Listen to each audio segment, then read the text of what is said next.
अब ऋण पत्रों का छूट पर निर्गमन या बट्टे पर या अवमूल्यन पर निर्गमन, मतलब डिबेंचर इश्यूड एट डिस्काउंट।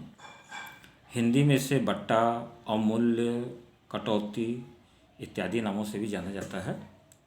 तो कल भी आपको बताया गया था कि अंकित मूल्य से यदि कम मूल्य पर ऋण पत्रों का निर्गमन किया जाता है तो उसे छूट पर निर्गमन करते हैं। अब अंकित मूल्य आपको शेयर में बताया गया, समता अंश का अंकित मूल्य न दिए होने पर कम से कम 10 रुपये, पूर्वाधिकार अंशों का मूल्य 100 रुपये और ऋण पत्रों का मूल्य 100 रुपये मान लिया जाता है। अर्थात ऋण पत्रों का अंकित मूल्य 100 रुपये है। तो छूट पर निर्गमन का मतलब ये कि उसके अंकित मूल्य से मतलब 100 रुपये से कम मूल्य पर यदि ऋण पत्रों का निर्गमन किया गया तो वह छूट पर निर्गमन कहा जाएगा। और कंपनी के पॉइंट ऑफ व्यू से ऋण पत्रों का छूट पर किया गया निर्गमन यह एक पूंजीगत हानि है। चूँकि पूंजीगत हानि है तो इसकी स्थिति हमेशा ड्यू पर होगी, इसकी स्थिति हमेशा डेबिट की होगी। और इस पूंजीगत हानि को कंपनी के जब बैलेंस शीट तैयार की जाएगी तो उसको संपत्ति पक्ष में दिखाया जाएगा। मतलब आपको ये याद रखना होगा कि जब ऋण पत्रों का अंकित मूल्य से कम मूल्य पर निर्गमन किया जाएगा तो वह छूट पर निर्गमन होगा। छूट पर किया गया निर्गमन कंपनी के पॉइंट ऑफ व्यू से यह पूंजीगत हानि है जिसे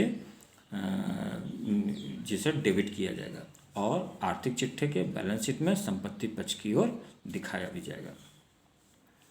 अब अंकित मूल्य से कम, मान लीजिए कि ऋण पत्र 100 रुपये का है और 10% उसको छूट पर निर्गमन किया गया तो 100 का 10% कितना हुआ 10 रुपये।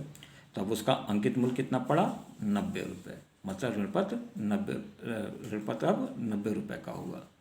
10 रुपये की यह पूंजीगत हानि हो रही है। दूसरी चीज़ कि यदि प्रश्न में कोई इंडिकेशन, मतलब ये नहीं बताया गया कि छूट आवंटन पर है या याचना पर, तो उसको हमेशा आवंटन पर मान लिया जाता है।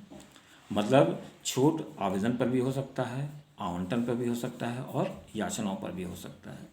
यदि प्रश्न में छूट दिया जाना है लेकिन किस किस्तों पर, आवेदन पर या आवंटन पर या प्रथम याचना पर नहीं दर्शाया गया है, नहीं इंडिकेट किया गया है तो उसको आप आवंटन पर ही मानेंगे। तो तीसरा, छूट पूंजीगत हानि है इसलिए यह डेबिट ही होगा। अब आपको एक प्रश्न हम दिखा